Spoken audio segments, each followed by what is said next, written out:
just down.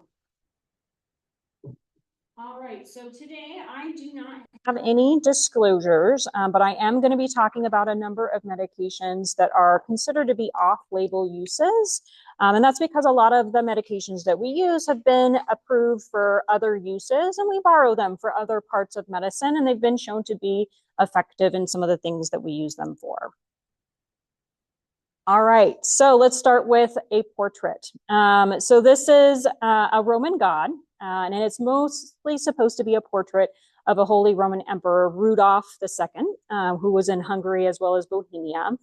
And so they're taking advantage of the human tendency to see faces in things, even if there aren't necessarily faces in those things. So what you can see in this image is that they're using fruits, vegetables, other things from the harvest in order to form it in a way that we all in this room can recognize as a face.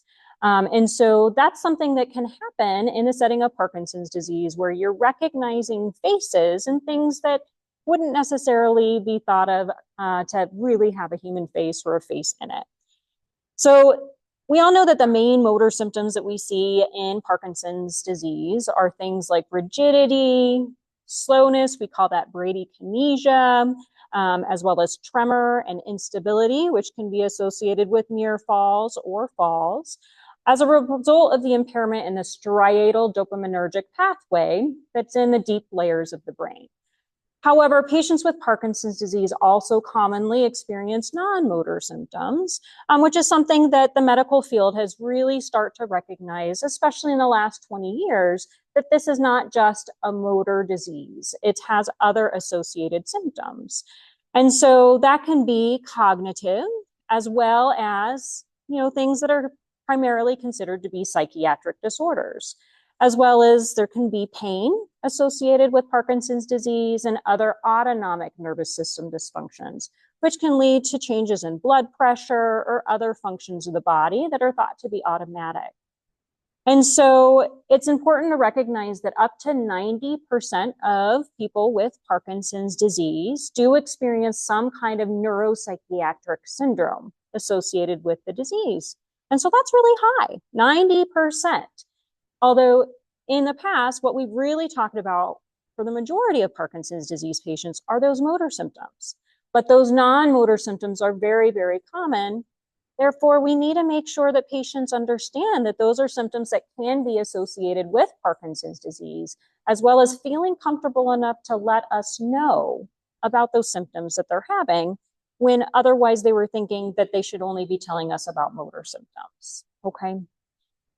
So I'm going to cover one of the common non-motor symptoms that we see in individuals with Parkinson's disease, and that's psychosis. And there are two main areas that we're going to be talking about, are hallucinations as well as delusions. Is everyone still hearing me okay? It sounds like maybe we're having a little bit of difficulty. I'll have to make sure that I hold this up through most of the talk. Doing okay? All right. All right, so what are we going to learn today? Yeah, go ahead.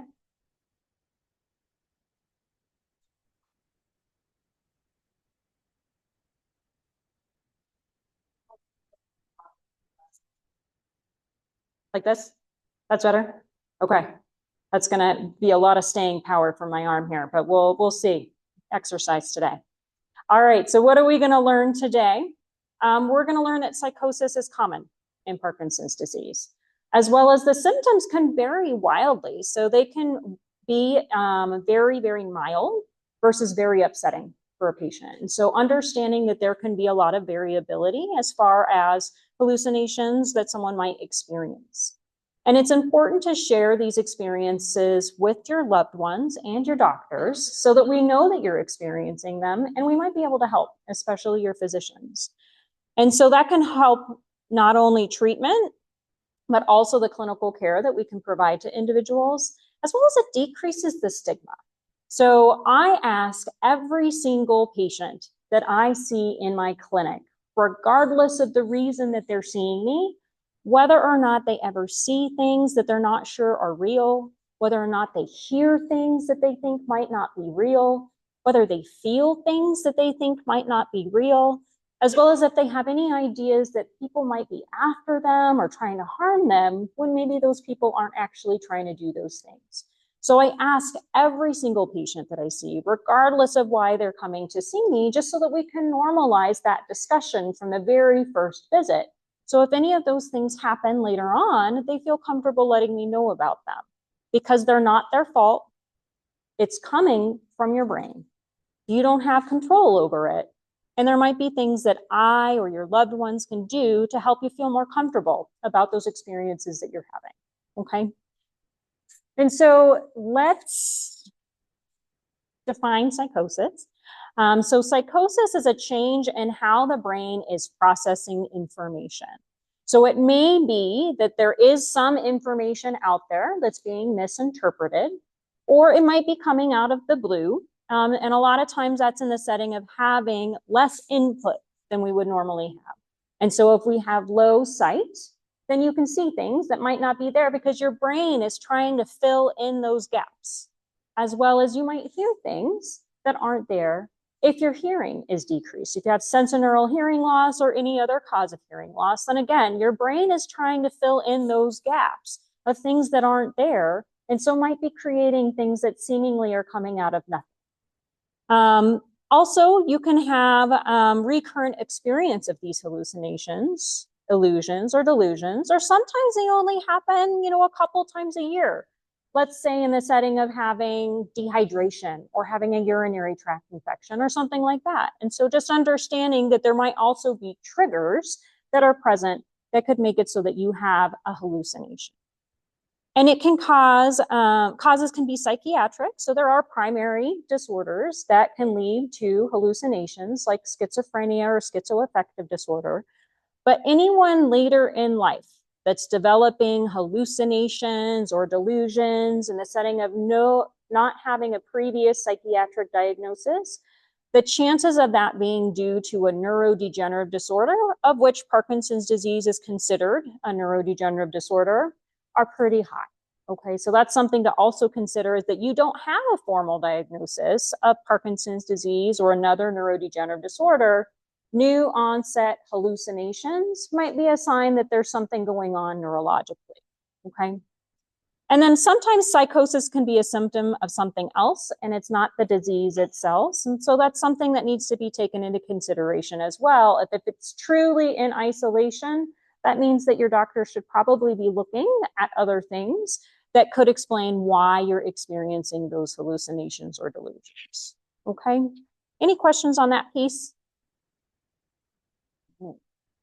So in Parkinson's disease-associated psychosis, as I mentioned, the neuropsychiatric symptoms in Parkinson's disease are really common, and so is psychosis in Parkinson's disease. So it can be experienced up to 60 to 75% of people that have Parkinson's disease. Depends on what study you look at, what population they were studying, as well as how long they were studying that population. But that gives us a pretty good range to understand that it's pretty common. It's more than half. And so that's just highlighting that piece. As well as the range of the symptom severity can be wide. So some people find them very mild or untroubling. Some of them even find them funny and will interact with the hallucinations, knowing that they're not real, but it's just something that entertains them. As well as I have patients that find them very upsetting. So it can be very severe and disabling for them. And so someone's hallucination is their hallucination. It can be very, very different from one person to the next person. So just because your friend might not experience as much troubling symptoms related to their hallucination doesn't mean that's going to be the same for you. So it's important to highlight that. There are specific risk factors associated with having hallucinations or psychosis in the setting of Parkinson's disease. If someone's older at the time of their diagnosis, if they've had a longer Parkinson's disease diagnosis, as well as more advanced disease, because we all know that the trajectories for Parkinson's disease are very different. So that's something we call heterogeneous, where some people have a very slow progression over decades, whereas there's other people that have a more severe progression as well.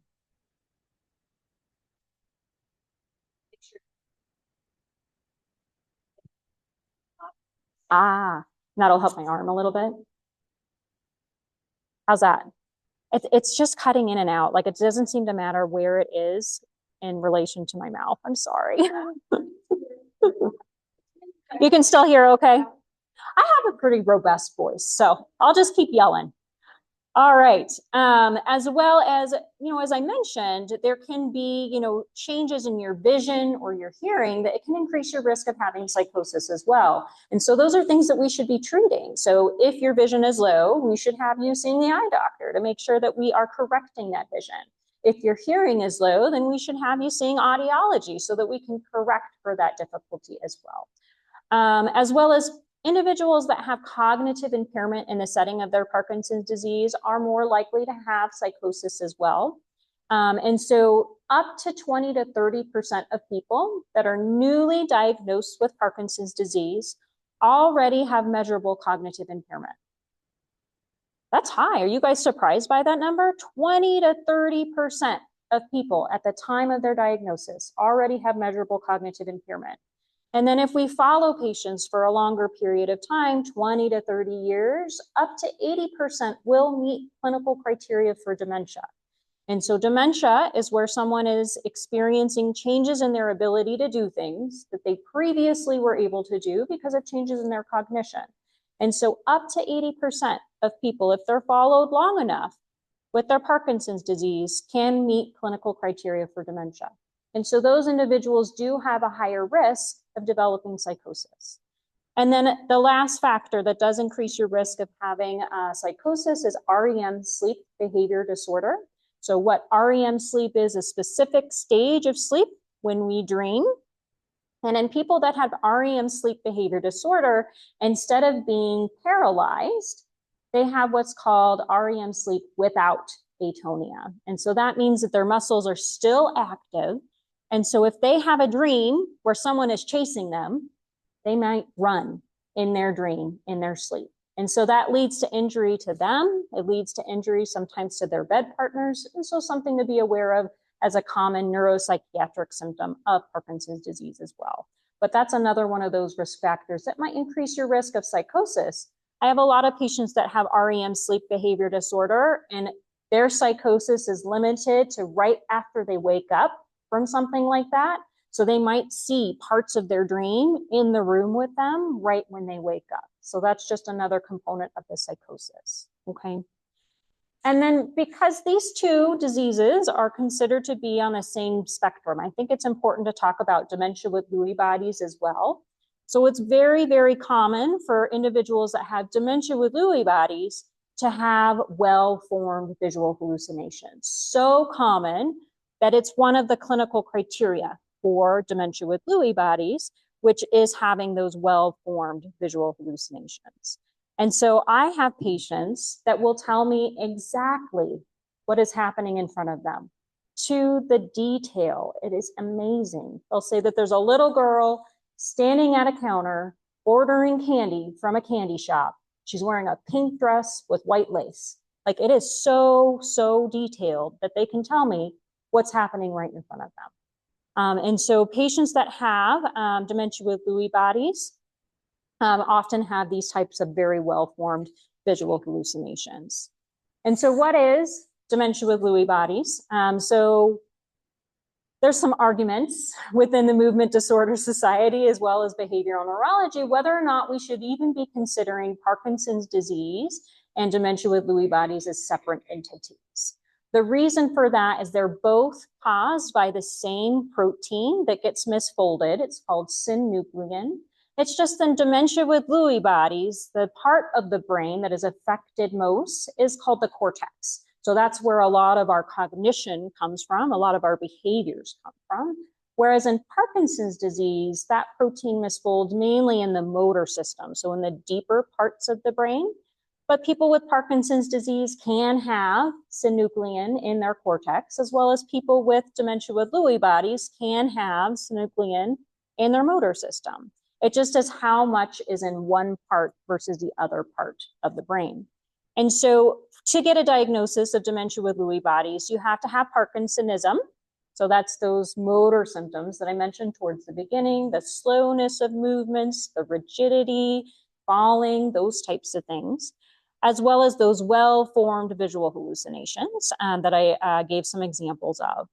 That REM, sleep behavior disorder, so that's where you act out your dreams, as well as something that we call cognitive fluctuations. So that's from one moment to the next where you seem totally awake, interactive, and then the next moment you're having a hard time interacting. You might not seem like you're as awake. We've even had patients that are brought to the emergency department because their loved ones think that they're having a stroke or something like that, okay? So you don't have to have all 4 of the clinical criteria. You just have to have 1 or 2 of them, as well as you have to have cognitive impairment, so measurable changes in your cognition. And so how do we distinguish then from Parkinson's disease and dementia with Lewy bodies? So Lewy body disease is the umbrella term that we use to describe both Parkinson's disease as well as dementia with Lewy bodies. With Parkinson's disease, as I described, you can progress to having Parkinson's disease associated dementia. So up to 80% of people can meet criteria for dementia during their lifetime, as well as for Lewy body dementia or dementia with Lewy bodies. What we use is something called the 1-year rule. So for people that get a diagnosis of dementia with Lewy bodies, most of the time they come and see someone like me instead of a movement disorder specialist. And that's because the first thing that they're noticing, the thing that is the most bothersome, are changes in their thinking and memory, okay? And if you have changes in your thinking and memory that are significant within that year of noticing those new symptoms, then you get a diagnosis of dementia with Lewy bodies. Versus if you're having motor symptoms and you get a formal diagnosis or even an informal diagnosis of Parkinson's disease, before we really have significant changes in cognition for an entire year, then you get a diagnosis of Parkinson's disease. And so that's why there are some arguments within the movement disorder groups, as well as the cognitive and behavioral neurology groups, whether or not we should even be considering those as different disease entities, versus are they just the similar thing on a spectrum, where people that have dementia with Lewy bodies just have more cognitively based or behaviorally based symptoms, and then people that get a diagnosis of Parkinson's disease just have more motor based symptoms. But understanding that there's a lot of overlap, because a lot of the clinical criteria that I listed for dementia with Lewy bodies also happen in Parkinson's disease. So REM, sleep behavior disorder, that can happen before someone has a diagnosis of Parkinson's disease for decades, before they start having measurable changes in their motor symptoms, okay? As well as fluctuations. Those can be really common in Parkinson's disease, as well as the psychosis piece. So hallucinations, as I said, are really common in Parkinson's disease as well. And so there is an overlap between both of those. Any questions about that? It's kind of getting into the semantics of what we do as far as diagnosis within behavioral neurology as well as movement disorder, but I think it's just interesting to present. All right, so this is highlighting that 1-year rule where we distinguish between the two. Yeah.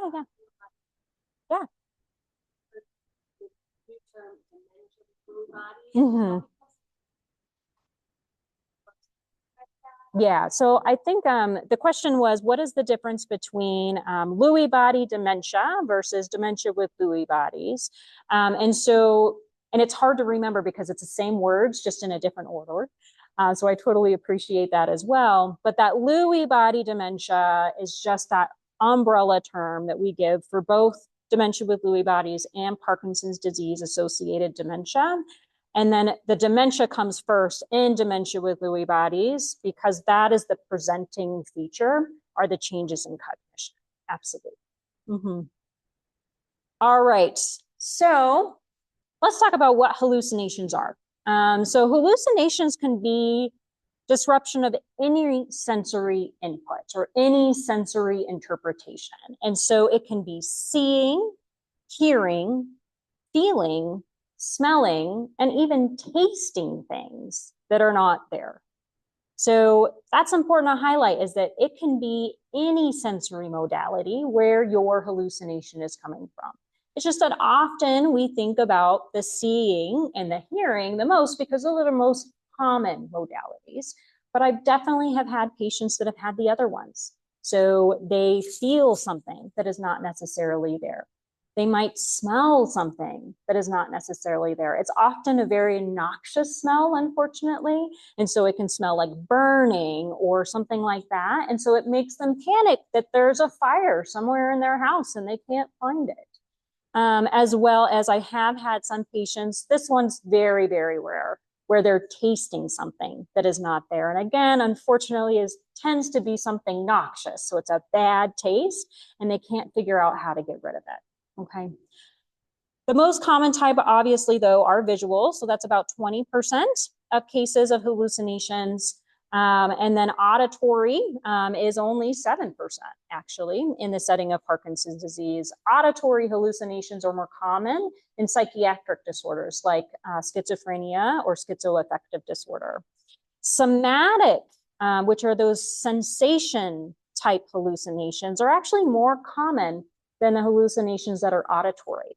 So those are close to 14% of people with Parkinson's disease that are experiencing hallucinations. And then olfactory, so the smell is pretty rare. It's less than 2%, but it's not rare enough that I haven't seen it. So I have seen it in my patient population as well. Okay. And so, any questions about hallucinations before I move on to illusions?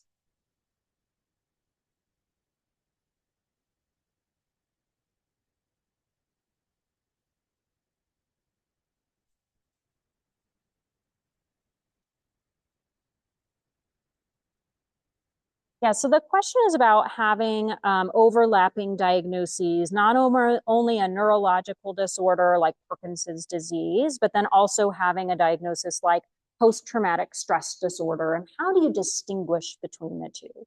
And it can be hard. It definitely can be hard. I would say that for Parkinson's disease associated hallucinations, they tend to be incredibly well formed, like I described with the little girl that was ordering candy at the candy shop, where you can really describe all the different details.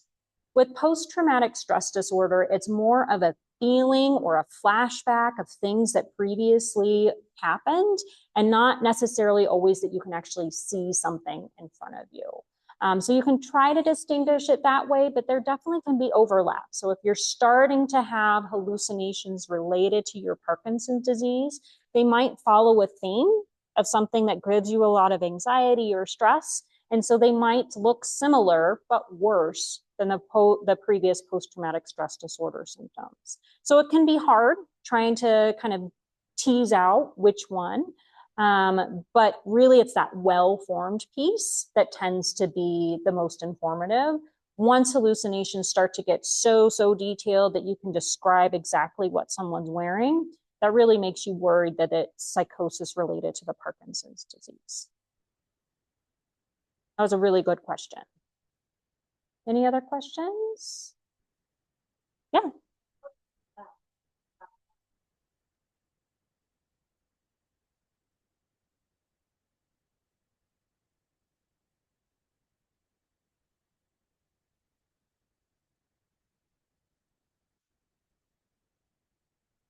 Mhm. Yeah. So the question was about those kind of olfactory as well as gustatory. So the smelling and the tasting hallucinations, and then the overlap too with COVID, because COVID caused a lot of those taste dysfunction issues. So in Parkinson's disease, that's another one of those non-motor symptoms that's really common is reduced taste and smell. So much so that we have these taste and smell tests that we can actually perform on individuals that have Parkinson's disease, and we can see that there is a reduction in the ability to taste as well as smell things. And so just like vision and hearing, where if your vision's not very good and you're not wearing glasses, or your hearing's not very good and you're not wearing hearing aids, if your taste and your smell isn't very good, your brain is going to try and fill it in, make it so that you have some kind of sensation related to the thing that you're eating. But unfortunately, the connections are not very well formed. And so it tends to be things that aren't pleasant. So people that have COVID, similar thing, they killed all those neurons, unfortunately, that are responsible for smell, and smell and taste are really closely linked. And so now you have this kind of gap in your brain where it knows that it should be sensing something, and so it's filling in the gaps. Does that make sense? Okay. Any other questions about hallucinations? Great. All right. So I want to talk about illusions too, because a lot of times the psychosis isn't necessarily something just out of the blue, but it can be a misinterpretation of something that really is there. And so that's an illusion. Illusions are misinterpretation of a sensory stimulus. Often it's visual, but it can be, just like I mentioned with hallucinations, any of the sensory modalities. They can be complex, such as mistaking a lamp for a person, or seeing faces and objects that are inanimate. Or they can be more simple, where maybe we just have a really complicated tile pattern, and we're kind of misinterpreting what those tiles look like because of that complex pattern. Okay. And so this is one of my favorite visual illusions, an artist that developed this specifically so that you could see two potential things within the same picture. And so it's titled My Wife and My Mother-in-Law. And so sometimes being able to go back and forth between seeing the young lady versus the older lady in this painting. And so they're taking advantage of that illusion that everyone can kind of see, where you can go back and forth between what you can see. Can you see both of them? Sometimes people have a hard time seeing both of them. As well as they've done research studies on this actual figure, and they show that people that are older tend to see the old lady first, versus people that are younger tend to see the younger lady first. And so that's just an interesting thing as far as biases that we have in our own brains, that we might see one figure versus another. All right, another thing that can be very common, which I've mentioned, is seeing faces in inanimate objects. And so that has a fancy name. We call it pareidolia. And so what pareidolia is that tendency to see a specific image in a random visual pattern. And so I have a couple of examples up here. I see all the faces in all of them. And I think that, you know, kind of in general public, people would see the faces in all of these items. But when it starts going to an extreme where we're seeing faces and things that maybe other people wouldn't be seeing those faces in, that's where we think of it as being pareidolia. And so I have a couple of examples of that pareidolia, as well as we actually have a clinical tool for assessing for pareidolia as well. So this is a Google Earth image. So you can actually see some faces in the hills there. But again, something that's pretty common. So I think a lot of people, even if they don't have pareidolia, they could go, oh yeah, I can see those faces. I can see those two lips that are kissing each other, right? But this is the clinical tool that we have. So a pareidolia face version tool. And it includes 40 different black and white images. Some of them do contain embedded faces, so about 8 of them, whereas the rest of them are just kind of random patterns. And so we can show patients these panels and, you know, get a score for how many times they're seeing faces out of something that the general population wouldn't necessarily see a face in. So I have 2 different examples, and one of them has a face, one of them does not. All right, any questions about illusions? Okay. All right, so I'll move on to delusions then. So delusions are another component of psychosis, and that's where you have a falsely held or fixed belief of something that, despite evidence to the contrary, you still think is true, okay? It can be paranoid, it can be persecutory. A lot of times the kind of features that we see is that a partner might be cheating on them versus someone is stealing from them. And some of this can be based on cognitive changes as well. So if you're having a hard time with your memory and you decide that you're going to put something in a really good place, and then you forget where that really good place is, then it's really hard for you to blame yourself for that, right? So that's something we call anosognosia, which is the inability to see your own cognitive problems that you're having. And so it makes more sense to externalize it and blame someone else for that thing that you really wanted, that you put in a really good place, but now can't remember what that good place was. And so you might accuse someone of stealing that item, okay? 5 to 25% of individuals with Parkinson's disease-associated psychosis do have delusions. And it's pretty common. So a lot of times when I have people that come to my clinic, instead of going to the movement disorder center, they come and see me because their loved ones are really worried that they keep blaming them for things that they haven't done. And so they end up in the behavioral neurology clinic because that's a change in their behavior.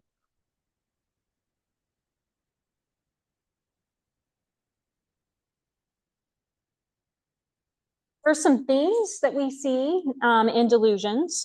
So this is something that I've written up actually is delusional misidentification.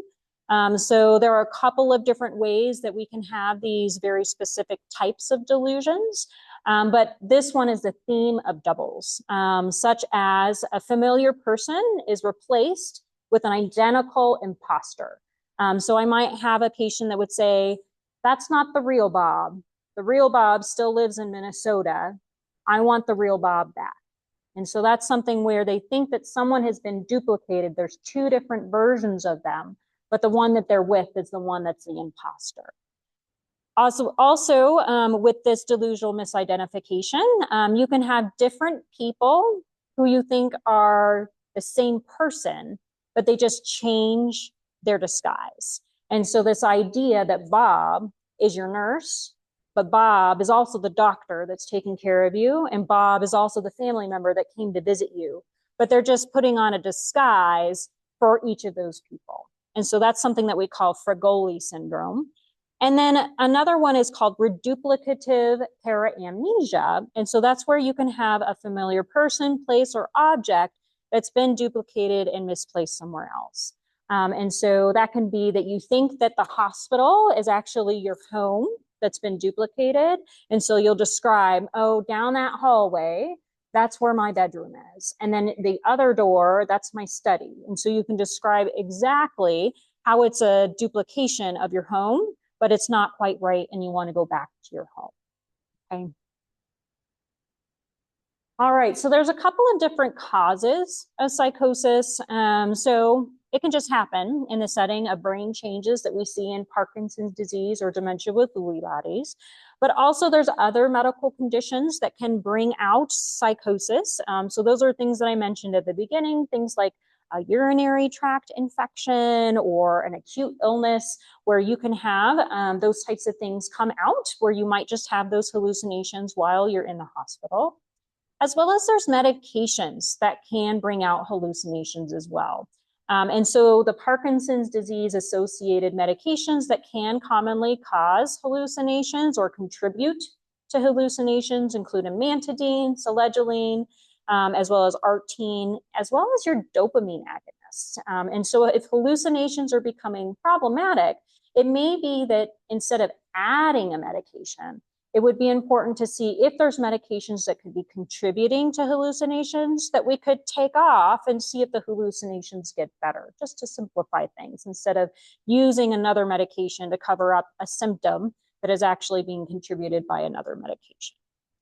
As well as there are other medications. So if you have to get hospitalized for one reason or another, or you have an illness, and a doctor starts you on a new medication, there are some that can contribute to hallucinations as well.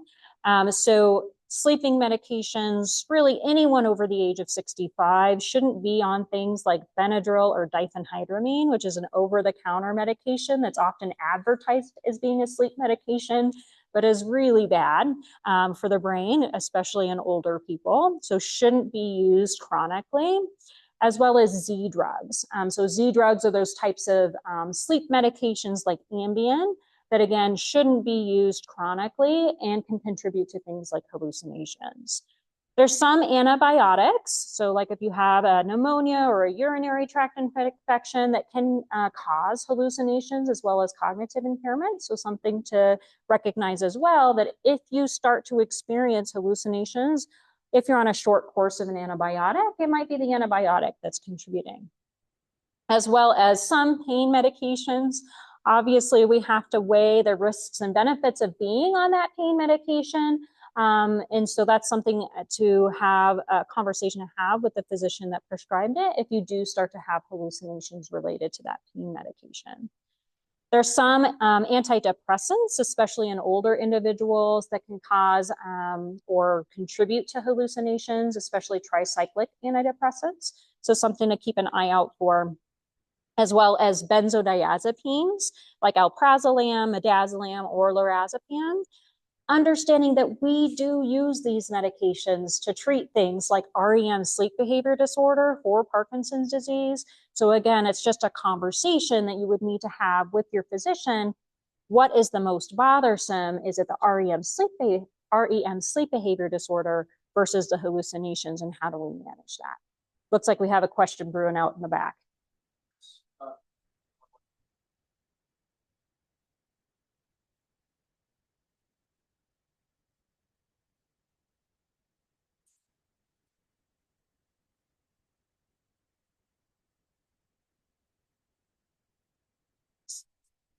Like the distinguishing between the hallucination being due to a medication versus just due to the Parkinson's disease. Yeah, so what we're looking for is the timing, right? And so that's the most important thing, is getting a history as far as when was the medication started, when did the hallucinations become more apparent, and trying to make that correlation between it. And you can notice too, while I was talking, I kept correcting myself and saying, instead of saying caused by, I said contributing to, because in the setting of Parkinson's disease, having hallucinations is so common anyway. And so starting a medication might unmask the fact that someone was already at risk for having hallucinations. So even if we remove that medication, that doesn't mean that the hallucinations are going to completely go away. Yeah. But that history piece is so, so important. Just understanding the timing of when the medication was started, when the hallucinations started. Even if we pull away the medications, if the hallucinations continue, then we can't just blame it on the medication alone. At that point, we probably unmasked an underlying risk of having hallucinations. There's another question in the back here.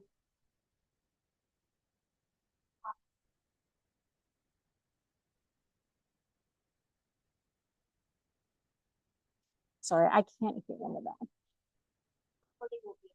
Oh, yeah. Yeah, so hopefully the recording will be a little bit better too, because I have a second microphone that's picking up hopefully better than the first microphone. But yeah, it's going to be available afterwards too. Yeah, go ahead.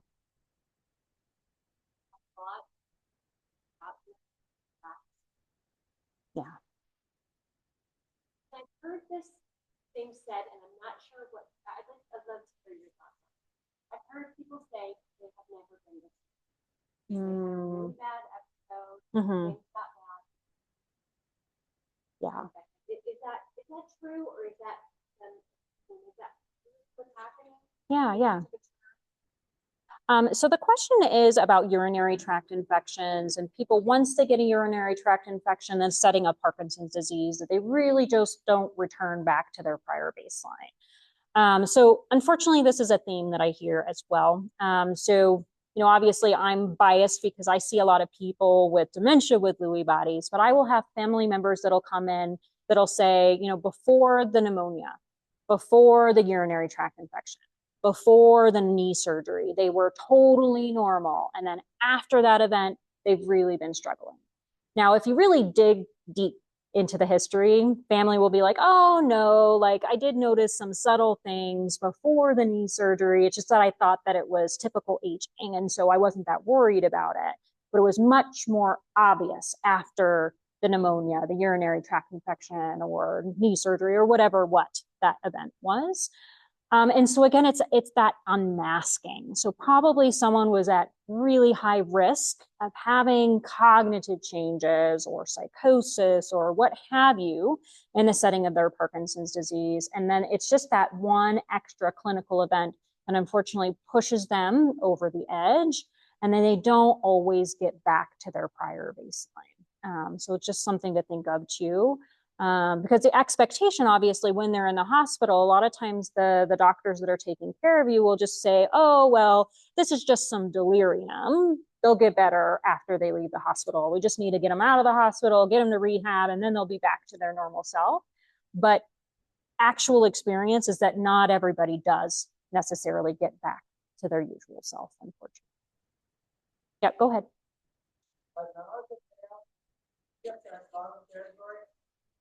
The clonazepam? Yeah, so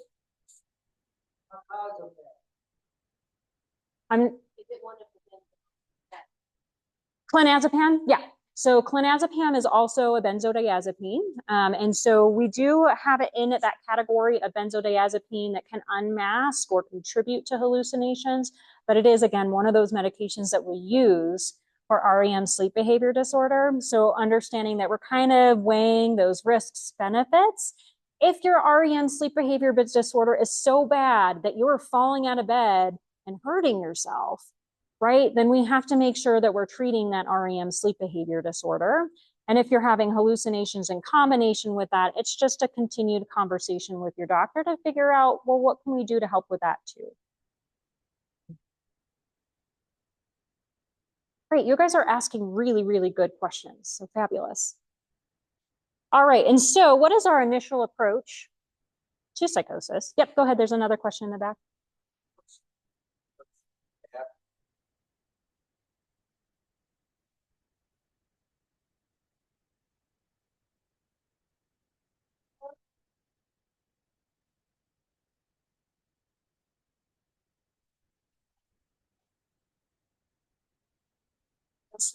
For sleep. So no benzo is good for sleep, is my answer. Benzodiazepines are used with caution in the setting of things like REM sleep behavior disorder if it's not responsive to melatonin. So we'll use benzodiazepines to help treat sleep for that REM sleep behavior disorder.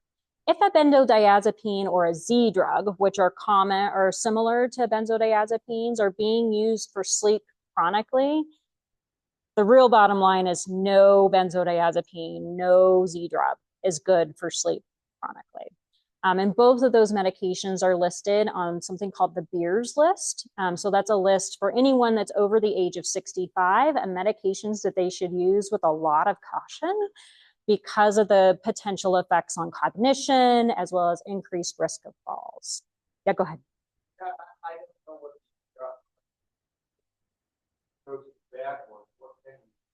what instead. Yeah. So there are a lot of medications that can be used as an alternative that are safe for sleep. So things like trazodone, which is a medication that's used historically as an antidepressant, but is actually a really good medication for sleep as well. Doesn't have the same kind of side effects as a benzodiazepine or a Z drug. So that's just one of many, but sleep medicine doctors have a whole armamentarium at this point that they can use that are non-benzo type medications to help with sleep. Yeah, and up front. like the drink, B-E-E-R, Beers. Dr. Beers. So it's a list that was developed by, I think Dr. Beers was a geriatrician, but it's a list that gets updated every once in a while, just as far as medications that can contribute to changes in cognition, increased risk of falls in the older population. And so it's pretty readily available. If you just Google Beers list, you can actually find it. Yeah, go ahead. Yeah.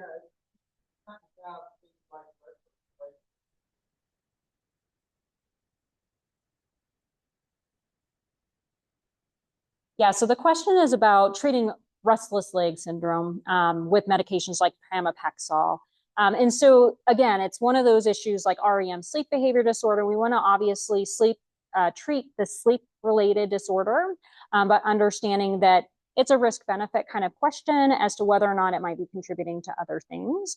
But pramipexole is something that we pretty routinely use in restless leg syndrome. But it's also important to make sure that your neurologist or general physician is monitoring you for your restless leg syndrome, because something as simple as low iron really can contribute to restless leg syndrome. And that's something that we should treat first before we start using medications to treat the restless leg syndrome.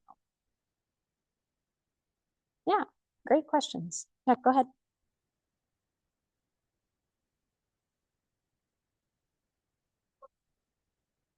Yeah.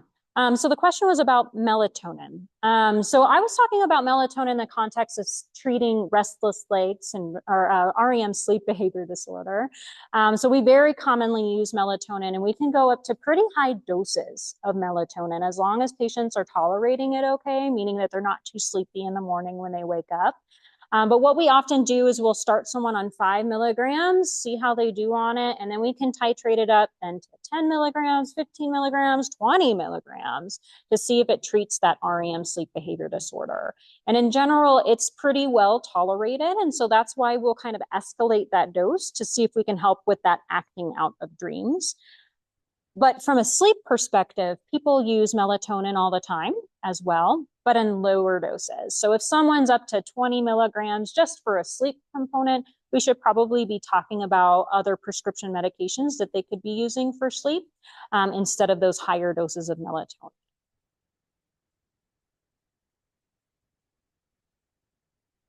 Okay, so the initial approach to psychosis, as long as we've ruled out other causes, and we think that it is primarily due to the Parkinson's disease or the dementia with Lewy bodies, is really that we only need to treat it if it's bothersome or distressing or causing behaviors that are unsafe, okay?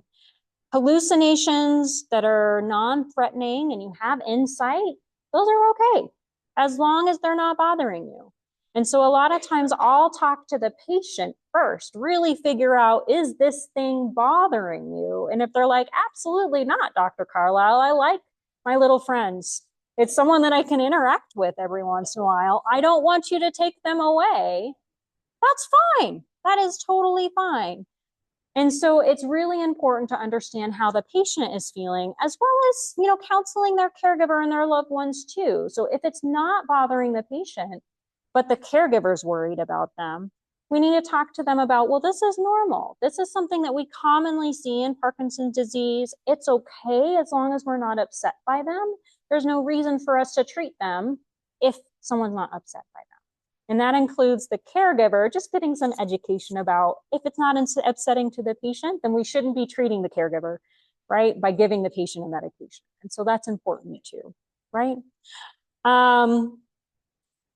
Things that we can do that are non-medication approaches. We can remove or, again, reduce medications that may be contributing from that list that I discussed, as well as improve vision by getting your eyes checked, getting glasses, making sure we're wearing those glasses, as well as treating hearing problems. And again, I didn't bring my hearing aids today, so I'm really sorry about that. I can't hear any of you, but I'm not following my own advice, right? I should be wearing my hearing aids so that I don't have things that are contributing to difficulties with hearing, as well as my brain then trying to fill it in with things that aren't actually there.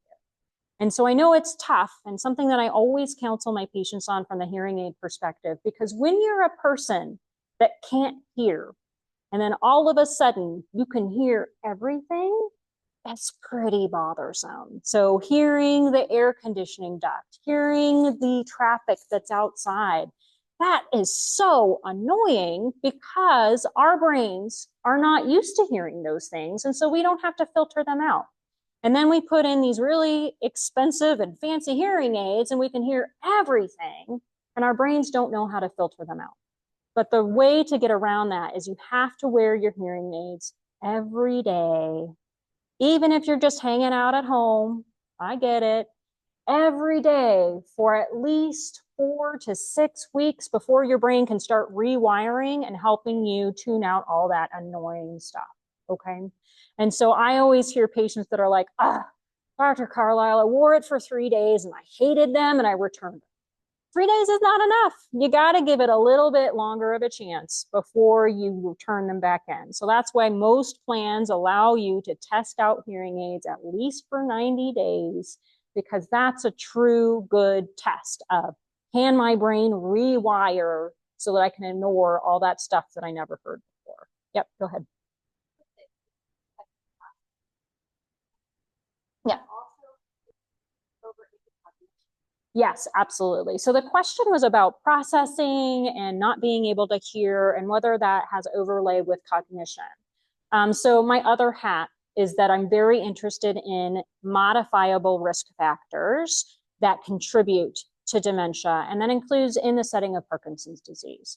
So worldwide, we think that 20 to 30% of cases of dementia are preventable.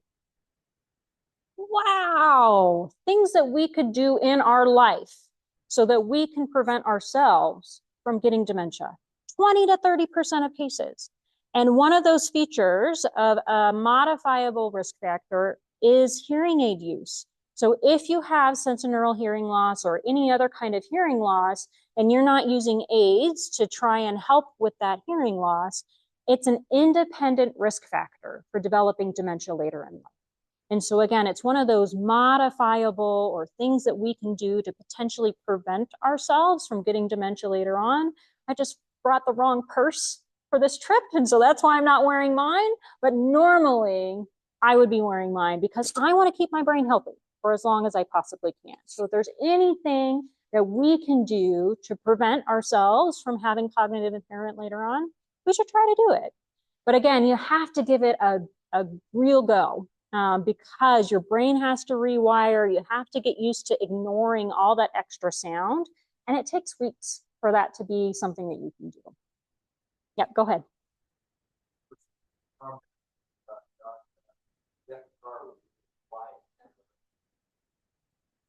You probably can't hear that. It was a joke. Oh, yeah.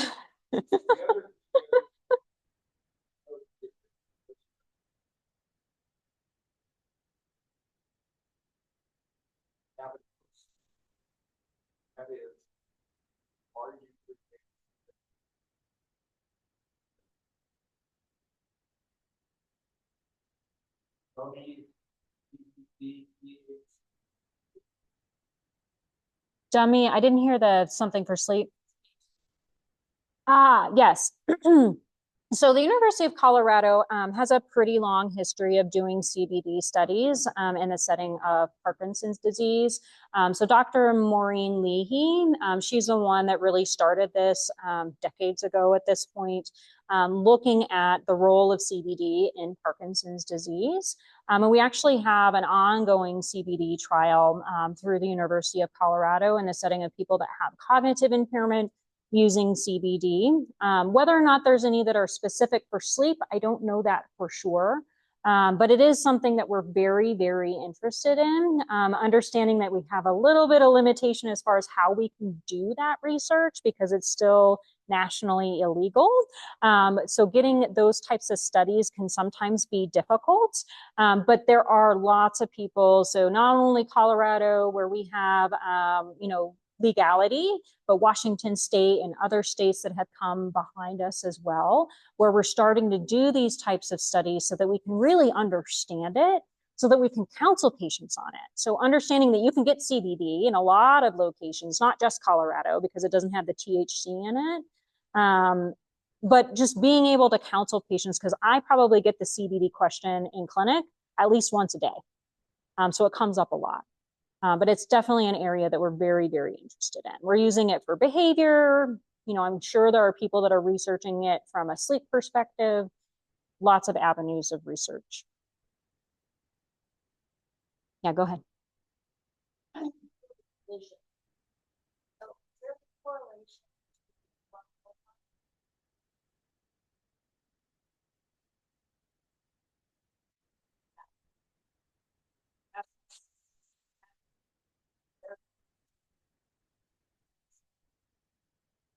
So the question is about how do we actually improve vision, and then as well as if there's a correlation between glaucoma and Parkinson's disease. I actually don't know the answer to the Parkinson's disease and glaucoma question. That's an interesting question. I see that Christy's shaking her head yes, so she might know the answer to it.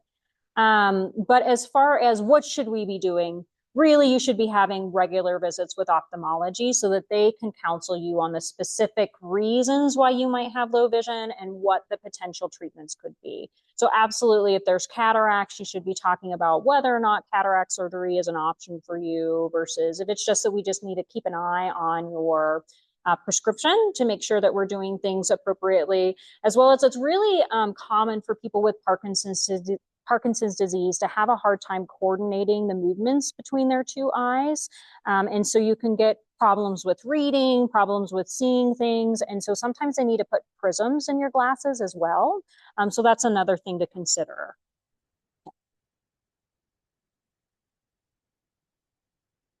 Great. Okay. So I've already forgotten where we were. Oh, we were talking about vision and hearing problems, which totally makes sense because of the questions that I was answering. So behavioral approaches to psychosis. Keeping the room well lit. So this room is not a great well lit room. So this is kind of a case example of what we wouldn't want to do. Because if it's not very well lit, that's going to make it so that you might misinterpret things more. So turning that lampshade into a person that's standing in the corner, right? And so if it's nice and well lit throughout the day, then you're less likely to have those visual illusions, visual hallucinations. Yeah, go ahead.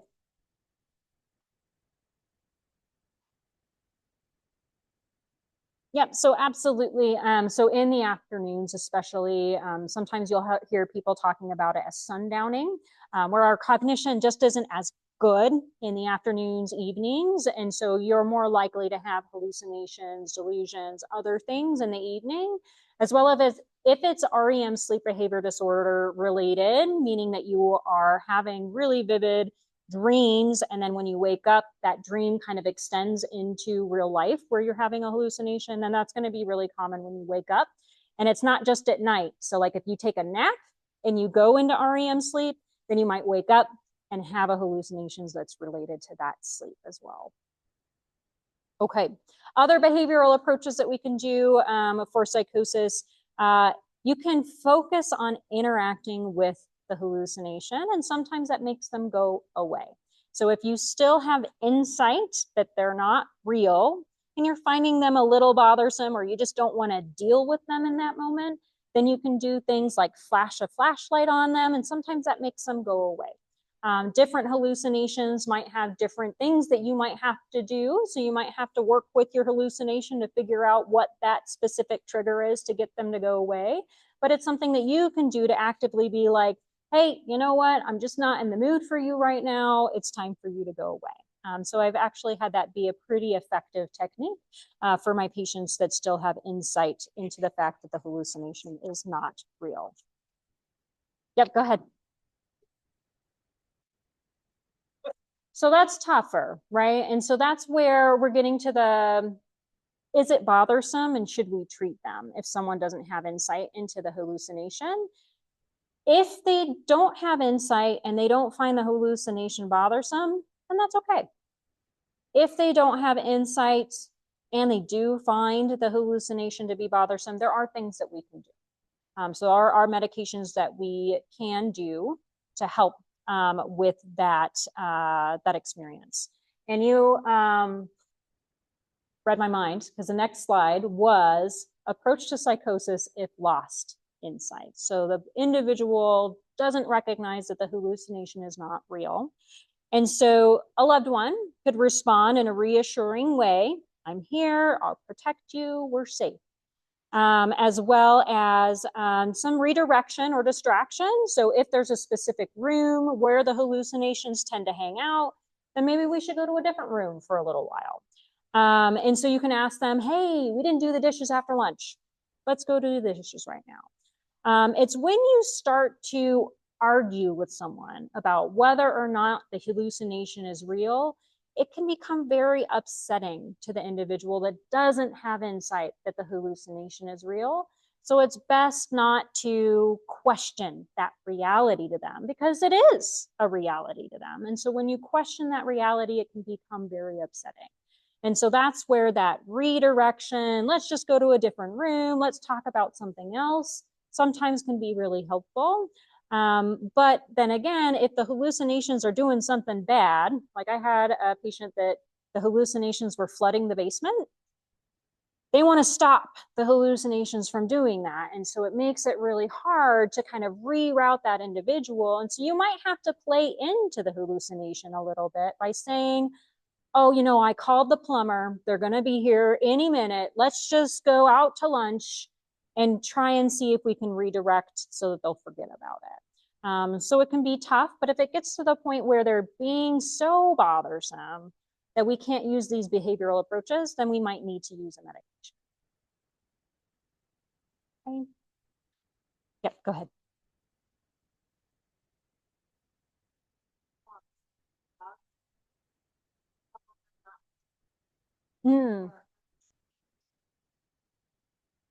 Oh, yeah.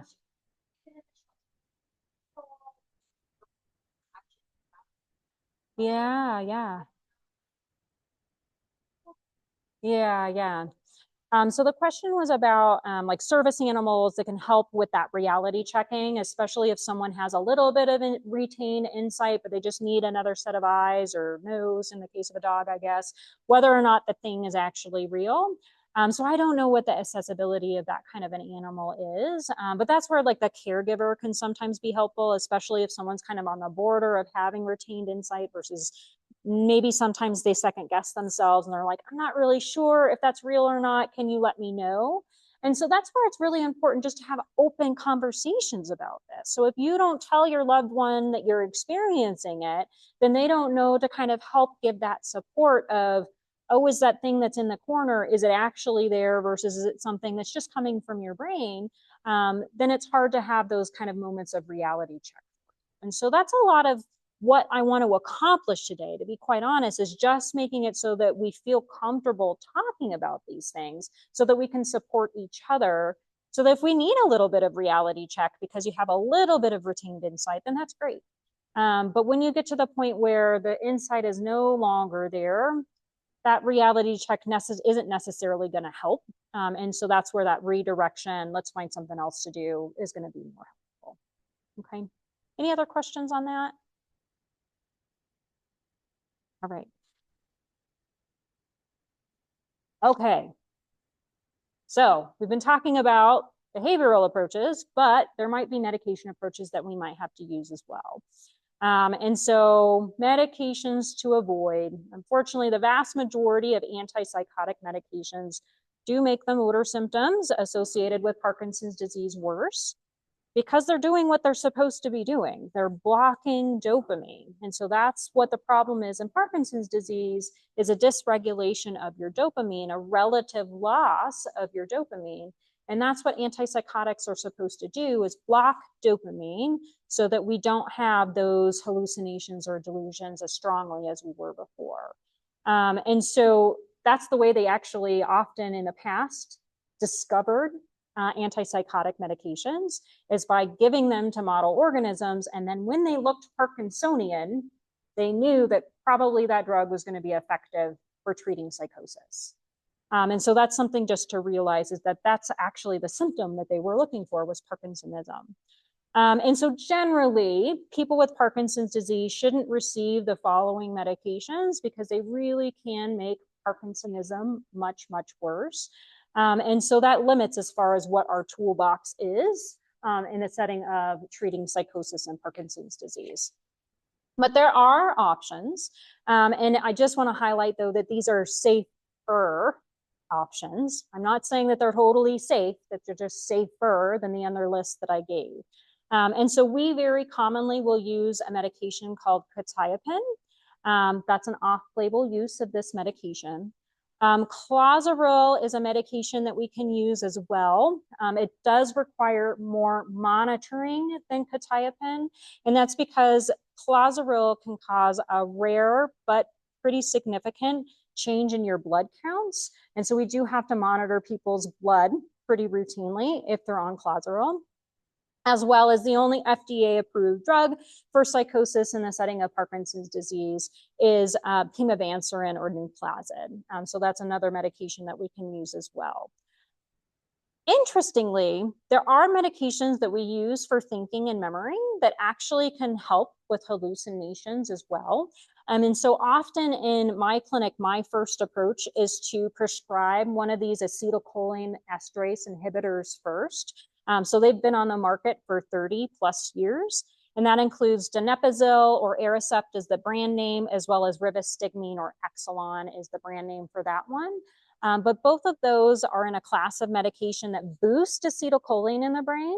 And especially for patients that have dementia with Lewy bodies with really, really robust and detailed visual hallucinations, I'll start Aricept or Exelon on them. And then weeks later, their family members will reach out to me and say, wow, like the difference is huge since you started this medication.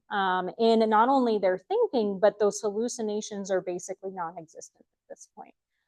So a lot of times, because again, I'm a little biased, the patients that I see in my clinic are often experiencing cognitive changes. That's the first thing that I'll try if they're having hallucinations that are bothersome in the setting of cognitive impairment.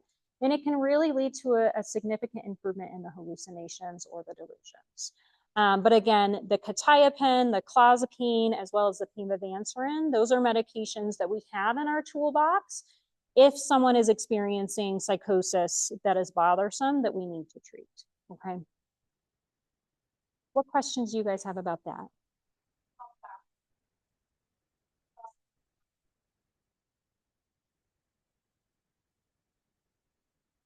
Yeah, so especially like quetiapine has a very small half-life. And so we can get a pretty good response pretty quickly.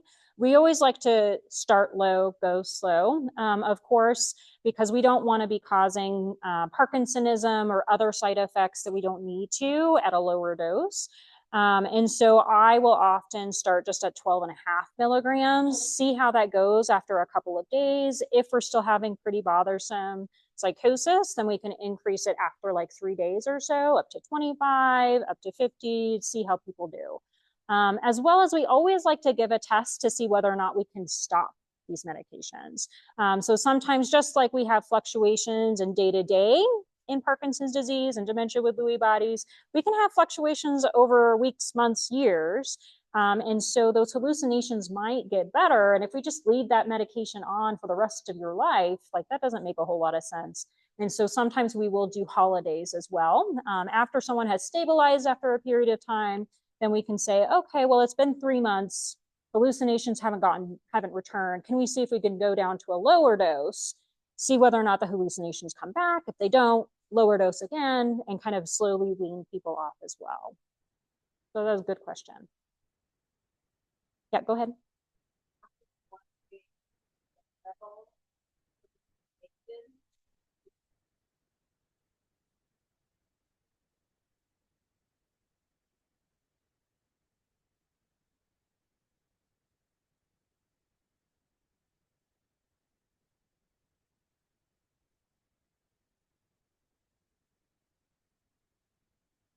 Yeah.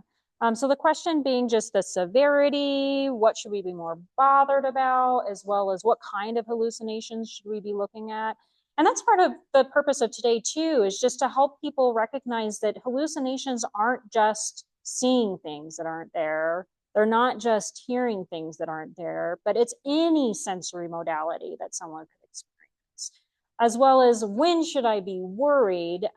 It's more of is the patient worried?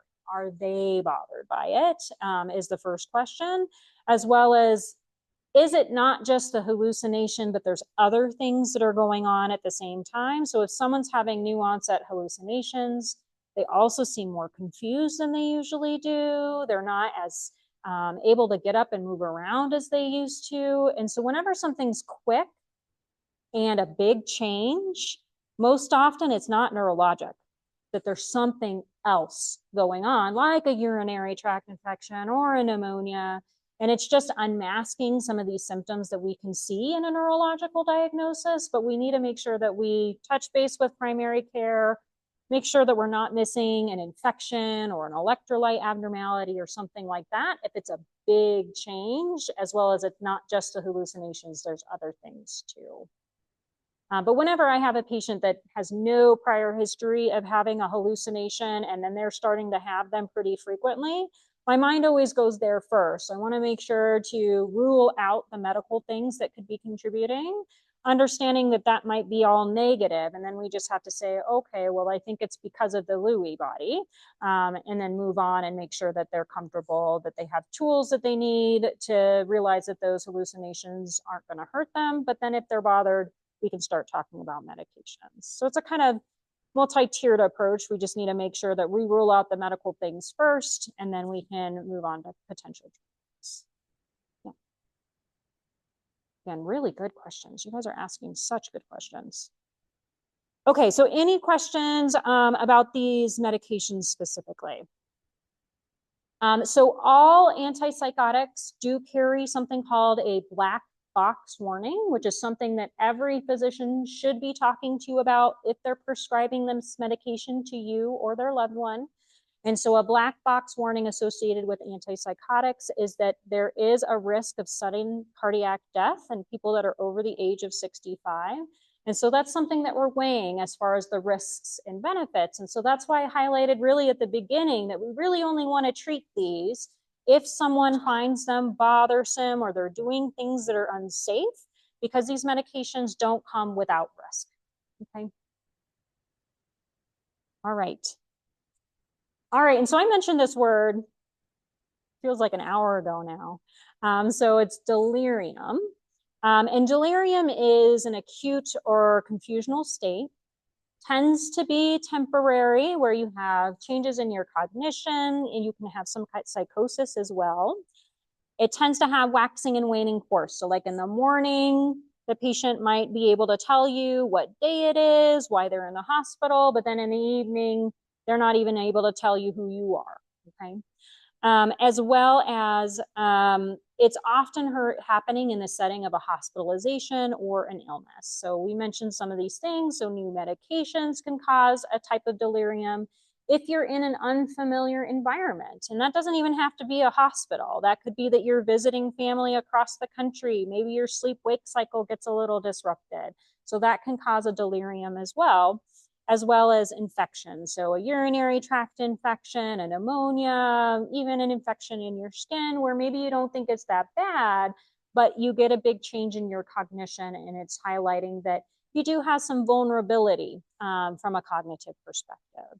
And so unfortunately, not everyone that experiences delirium will necessarily get back to their prior cognitive level, as well as anytime someone has delirium, it does increase their risk over the next 5 years of meeting clinical criteria for dementia. So it's close to 20 to 30% of patients that have a delirium episode that within 5 years, they will meet clinical criteria for dementia. So that's important to understand as well. Any questions? Yeah, go ahead on the delirium piece.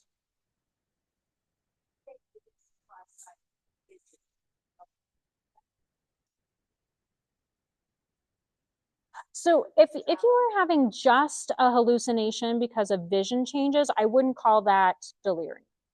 So for delirium, you have to have all of those pieces where you have the changes in your cognition, the waxing, waning component. You can be hyperactive or hypoactive. And so what that means is that you could be really kind of sluggish, not interactive, versus like in the hospital, a lot of times physicians get told about hyperactive delirium because they're starting to take out their IVs, their lines, those types of things. So you have to have all those components to meet criteria for delirium. If it's just a visual hallucination in the setting of vision impairment, a lot of times if we correct the vision impairment, then the hallucinations will go away. So that is so common. It actually has a very specific name to it. It's called Charles-Bonnet syndrome, which is just where we have that limited visual input. And so again, your brain is filling in the pieces because it knows something needs to be there. It just doesn't know what it is. But if you fix the vision, a lot of times it'll go away. Yeah. Okay, And so this is a little plug for the Parkinson's Foundation and the toolkits that they have in the setting of delirium. So again, delirium we think largely is a temporary state. Not everyone does return back to their prior baseline, but that's because it's unmasking some tendencies that are already there. But there is this kit from the Parkinson's Foundation. There's the phone number as well as the website where you can get information out of it or about it. But it's important to highlight that 3 out of 4 people with Parkinson's do not receive their medications on time when they're in the hospital. That's high, right? And that's because we have very specific schedules that we take our Parkinson's disease related medications. And unfortunately, when you go into the hospital, they just see that 3 times daily, and then they just split the day by 3 instead of actually asking, what time do you take your Sinemet in the morning? What time do you take your Sinemet the 2nd time, the 3rd time, the 4th time, up to the 5th time, or whatever your regimen is? And so that's important to highlight, that if you're not getting your medications on cycle, that might increase your risk of getting delirium while you're in the hospital. And so this hospital kit contains a couple of different things. So it has a medical alert wallet card. It has a fact sheet that you can give to the nurses about Parkinson's disease. It has sheets about medications as well as a hospital action plan in the setting of someone having a diagnosis of Parkinson's disease. An ID bracelet if you're on Duopa. It has a card about that, as well as if you have a deep brain stimulation, it has information about that. Just understanding that a lot of nurses don't necessarily have training in neurology. A lot of physicians don't have training in neurology. It's not even a required rotation in medical school anymore. And so they might not totally understand what you're going through if you're going to the hospital for something that's planned, even like a knee surgery. But it's good just to have this in case, so that you can provide some education for them as well while you're in the hospital. Okay. All right, so we finally made it to the end slide. So hallucinations and delusions are really common in Parkinson's disease. I hope that that's one of the take-homes that you all take from today. Often they are mild and non-distressing, and if that's the case, we don't need to necessarily do anything about them. Just making sure that we understand that it's coming from your brain, it's not your fault, and that you feel comfortable talking about it with your loved ones as well as with your medical team. Okay, so that's important. The treatment with a medication really only should occur if the symptoms are serious, distressing, or causing someone to have unsafe behaviors. And then we need to be careful in the setting of Parkinson's disease, especially with the medication choice, because a lot of the antipsychotic medications can make the Parkinson's disease worse. So we just need to make sure that whoever it is that's prescribing that medication for you understands those risks associated with those medications. As well as hallucinations and delusions can also indicate delirium.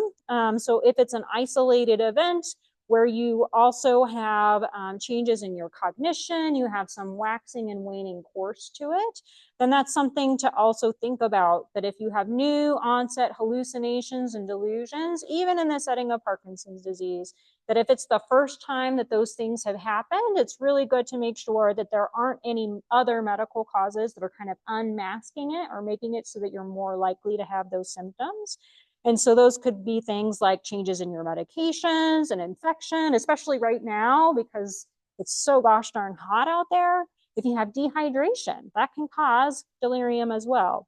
As well as because in the setting of Parkinson's disease, you already are at risk of having autonomic dysfunction. If you have constipation that's really severe, that also can set that off. So understanding that that can be a component as well. But hopefully overall, I hope that the take-home points are that psychosis is common. The severity of symptoms can vary widely, as well as it's important to share these experiences with people like me, as well as your loved ones, because it's normal. It happens. It's very common in Parkinson's disease. It's not your fault. It's coming from your brain. As well as we might need to look and make sure that you're not having a medical problem that could be contributing so that we can treat that, as well as if they do start to become distressing, hopefully you feel comfortable enough to talk to us about it so that we can make sure that we treat you appropriately. Okay? Yeah, question out back? So you can project, thank you.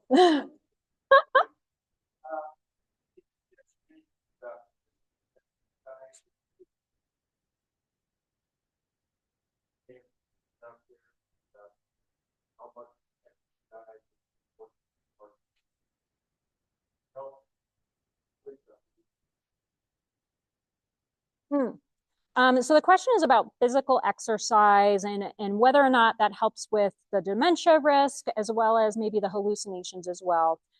So absolutely. So physical exercise is not only incredibly helpful for the motor symptoms seen in Parkinson's disease, but there's also been a lot of studies that looked at if your level of activity is higher, you're less likely to have those cognitive impairments that we see commonly in Parkinson's disease.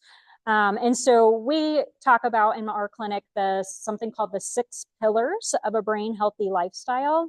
And I think that it should be the 7 pillars because the first 2 pillars should be exercise. So 20 to 30 minutes of moderate level exercise most days. And what I mean by moderate is just that you feel a little bit winded, but you can still hold a conversation. Okay. And so that's going to be different for everybody. So for some people, that's just a brisk walk. For other people, you might have to pick up the pace a little bit. Okay. And so 20 to 30 minutes, moderate level exercise most days can help prevent cognitive decline, as well as the only one of the 6 pillars that actually can improve cognition. So people that met criteria for something called mild cognitive impairment, so that's where people are still able to do everything that they previously were able to do, but on a cognitive assessment, they're performing below expected. If you put them into an exercise program where they're doing 20 to 30 minutes of moderate level exercise most days, when you retest their cognition after that program, they actually test within the normal limits. And so that's why I think that in the 6 pillars, it should be 7 pillars with exercise as 1 and 2. The other pillars, so again, these are modifiable or intervenable risk factors that we can actually do on our own on a day-to-day basis, is following a Mediterranean style diet. So studying diet in people is really hard. So that's where it's kind of tough. The evidence for the Mediterranean style diet is, moderate at best. But that's really focusing on fruits, vegetables, proteins that are low in fat, like fish, legumes, chicken, as well as healthy fats like olive oil. And then because, a lot of people in the Americas like to have avocados, we throw that one in there for you as well. Okay. Getting good quality sleep. So it's not a specific number of hours of sleep that we recommend, but just that you're waking up feeling refreshed. As well as I talked about all of those medications that we don't recommend for sleep. And the reason for that is they actually disrupt the normal sleep-wake cycles. And so you're not actually getting restorative sleep with those medications. And so that's why they're actually bad from a brain health perspective. So good quality sleep. You have to keep me on track. I got 3 so far. Reducing stress as much as possible. So understanding that we don't have control over all the things that happen in our lives, but how do you deal with those stressful events when they come along is really important. So everyone has a different thing that they like to do. If that's going and sitting out on your porch with a cup of coffee, excellent. If you like to meditate, fabulous. If you like to run, hey, that hits the exercise one as well. Okay. Doing cognitively based activities. And so a lot of times my patients will ask me, well, is it Sudoku? Is it crosswords? What's the cognitively based activity that you want me to do? And I say, if you hate Sudoku, please don't do it, right? So if it feels like homework and you're forcing yourself to do it, you're not actually engaged and it's not going to be good for your brain. Right? So it's got to be something that gives you a little bit of spark, something that you really enjoy doing. And if that's Sudoku, go for it. If that's doing jigsaw puzzles, fabulous, but it needs to be something that you like to do, okay?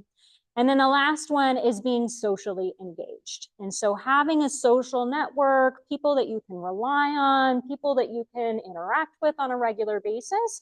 And that doesn't have to be in person. So it can be over the phone, FaceTime, Zoom, whatever. That is also really, really good for the brain.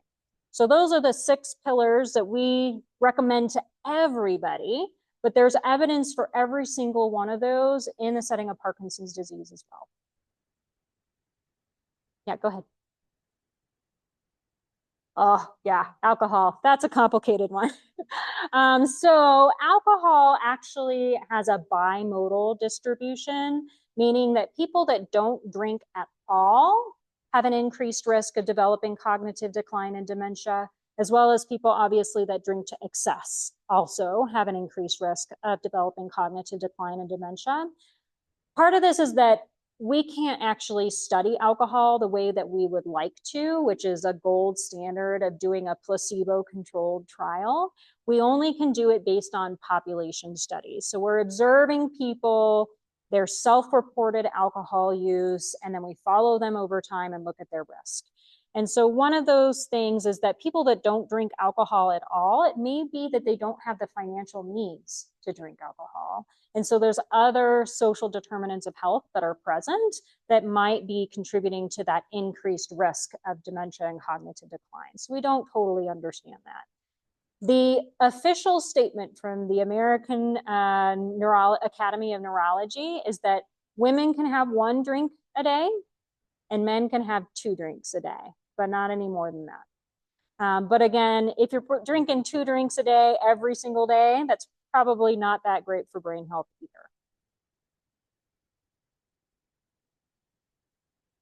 Any other questions? Yep, go ahead.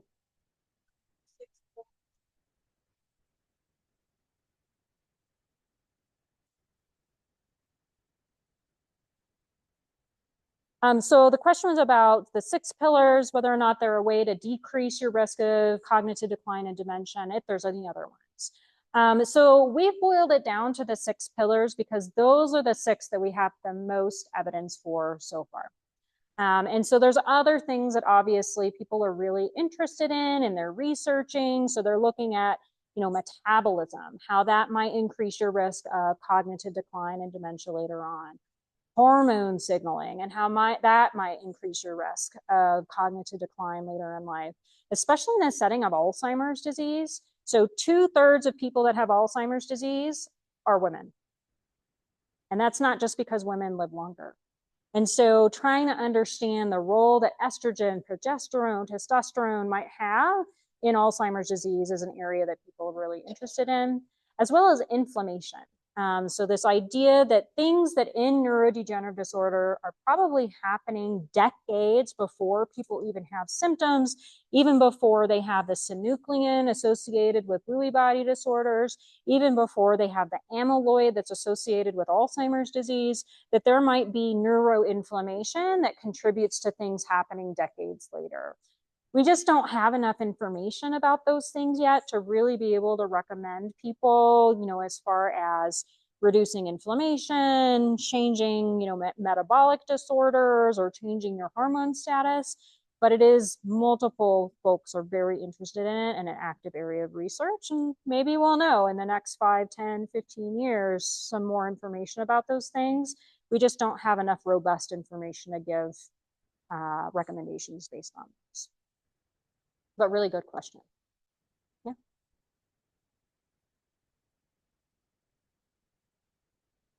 Great. Well, I'm going to hang out for a little bit longer. One more in the back, but then also I'm going to hang out for a little bit longer. So if anyone wants to come up and just chat with me, that's also okay. But last question in the back.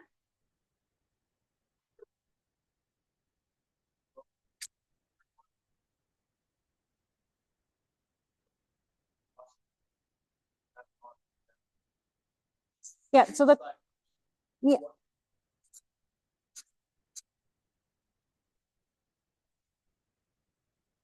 Yeah, so the question was, when I'm guiding someone or counseling someone on starting a medication for psychosis, how do I make decisions about which specific agent to pick?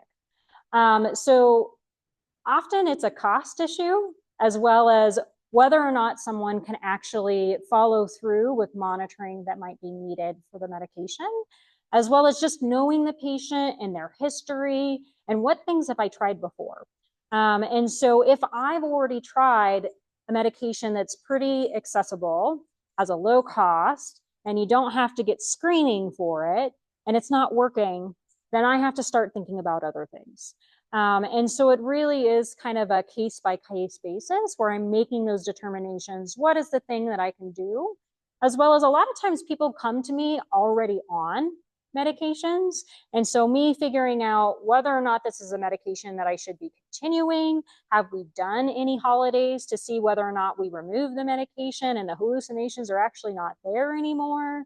And so it is a very nuanced conversation that I have with everyone.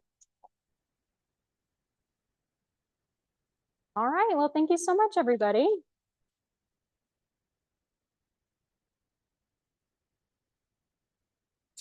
Thank you so much, Dr. Carlisle. I was having a hard time with that. You can see why I love this presentation. I just don't feel like we talk about it enough, and I think this is such a good presentation. We're very fortunate to have you here. Thank you. And I want to give Mike and Zoe a chance to come up. I apologize, I didn't do it before.